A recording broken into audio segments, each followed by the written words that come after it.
meeting আছে আমাৰ 3টা বজাত আমাৰ হাউলি বটলিং গেষ্ট হাউচত আমি এনেকুৱা পাৰ্টি ঘোষণা নকৰিব টিকেট জাষ্ট এপ্লাই কৰিব পাৰিব সেইটো সেই তাৰিখৰ পৰা আমি এপ্লাই কৰিব দিম ইয়াৰ ওপৰত আমি আলোচনা কৰিম আৰু আমি মেনিফেষ্টটো সকলো জাতি জনগোষ্ঠীক লৈ পেলাই কেনেকৈ কাম কৰি যাম এইবিলাকৰ ওপৰত আলোচনা কৰি মেনিফেষ্টৰ বনোৱাৰ কাৰণে আমি দায়িত্ব দিব সেইটোৱে আৰু আমাৰ এতিয়াতো আমাৰ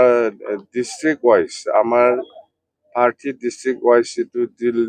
দিছপুৰ চলো যাত্ৰা সেইটো প্ৰগ্ৰাম যোৱাকালি শেষ হৈ গ'ল এতিয়া আমি নেক্সট প্ৰগ্ৰামটো হ'ব সমষ্টি ৱাইজত দিল্লী চলো যাত্ৰা দিছপুৰ চলো যাত্ৰা সেইটো আমি কৰিম চিট শ্বেয়াৰিং ফাইনেল হোৱা নাই যিমানেই নকয় কিয় ফাইনেল হোৱা নাই ফাইনেল হ'লে মোৰ মুখৰ পৰাই শুনিব আপোনালোকে আলোচনা বিলোচনা কৰি আছে যেনিবা বহুত মানুহে ডাউট কৰিছে কোনোবা সমষ্টিত বিজেপি এৰিব নেকি কোনোবা সমষ্টিত BPF ল'ব লাগে এইবিলাক বিজেপি কৰ্মী আৰু BPFৰ কৰ্মীৰ মাজত সেইটো বহুত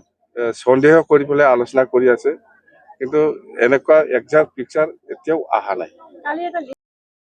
হয়তো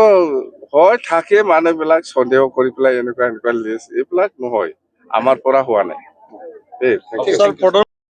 নৰেন্দ্ৰ মোদী ডাঙৰীয়া আহি আছে আমাৰ টাৰ্গেটটো হ'ল 2 লাখ 2ৰ তলত নহ'ব 2ৰ ওপৰত আমি আমাৰ ৰাইজ গেডাৰিং কৰিবৰ কাৰণে আমি অৰ্গেনাইজ কৰি আছো আৰু আমি আশাবাদী যেহেতু BTCত আহিব ভাৰতৰ প্ৰাইম মিনিষ্টাৰ নৰেন্দ্ৰ মোদী ডাঙৰীয়াই BTC বাকী হিচাপে বহুত অপেক্ষা কৰি আছো কিবা একটা দি যাব বুলি